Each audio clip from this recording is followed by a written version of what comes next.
Hi, in this video we will see some properties of equilateral triangle and how we use those properties to derive the formula for the area of an equilateral triangle. Let us take an equilateral triangle ABC. In an equilateral triangle, we know that all the three sides are equal.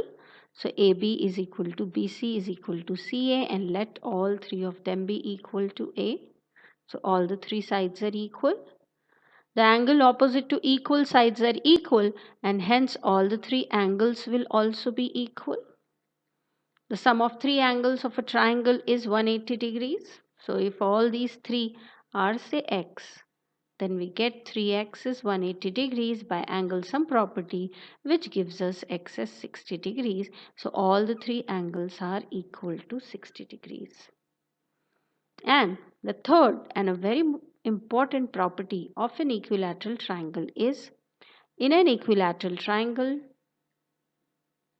from a vertex, if we drop a perpendicular on the opposite side, okay, I dropped AD perpendicular to BC, okay, that is nothing but the height of the triangle, and the property is that AD also bisects angle A and divides BC into two equal parts. So if AD is perpendicular to BC, BD will become equal to CD. That is the first thing. And angle A will also be divided into two equal angles. So AD here, if AD is perpendicular, then it also acts as a median, perpendicular bisector, and the angle bisector. Using this property, we will try to derive the formula for equilateral triangle. Let us draw the triangle ABC. The equal sides are marked as A.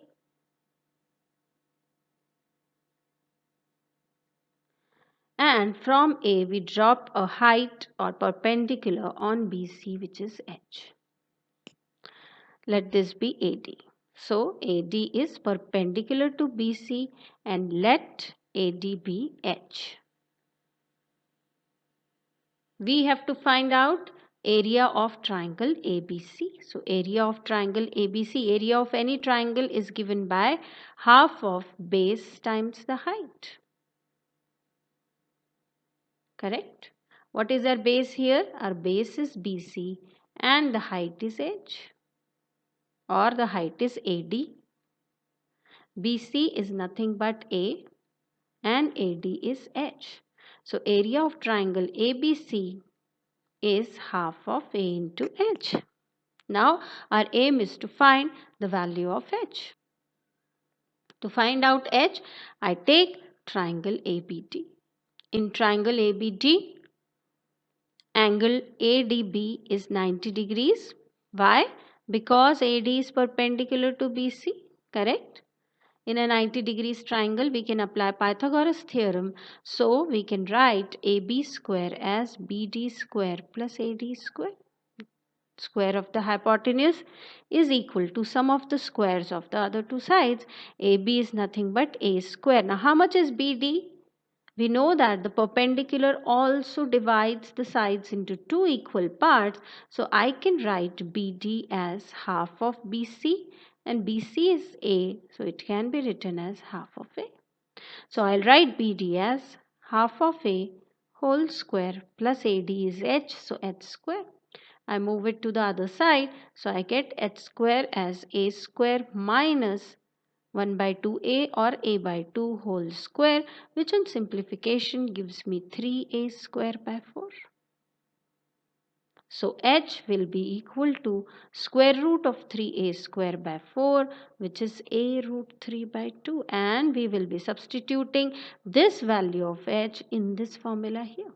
From here, we get area of the triangle, equilateral triangle, as half into A into H is A root 3 by 2, which on simplification give you root 3. A into A is A square over 4. This is the formula for calculating the area of an equilateral triangle. Okay, where A is the side of an equilateral triangle. So area is equal to root 3 times the square of the side divided by 4. And we all know that the area is measured in square units. So you will mention the appropriate units accordingly. So I hope this derivation for the formula for area of equilateral triangle is clear to everyone. Let us do one example. Find the area of an equilateral triangle with side 5 centimeter each. Okay, so we have the triangle with the sides 5 centimeters. So all three of them are 5. We have to find the area. We know the direct formula for the area. We do not require height here. So area of an equilateral triangle is given by root 3 by 4 into a square. A is nothing but your side. So side square. So we get root 3 by 4 into 5 square, which gives us a 25 by 4 square root 3 and centimeter square, which is our unit for the area. So I hope how do we find the area of an equilateral triangle just by using the side of an equilateral triangle is clear to everyone. In our next video, we will see how do we find the area of a scalene triangle using Heron's formula. If you have any doubts regarding this video, you can send me an email at kirti.mathacademy@gmail.com. This is my YouTube channel Math Academy. If you have liked my videos, please don't forget to like, share and subscribe. Thank you.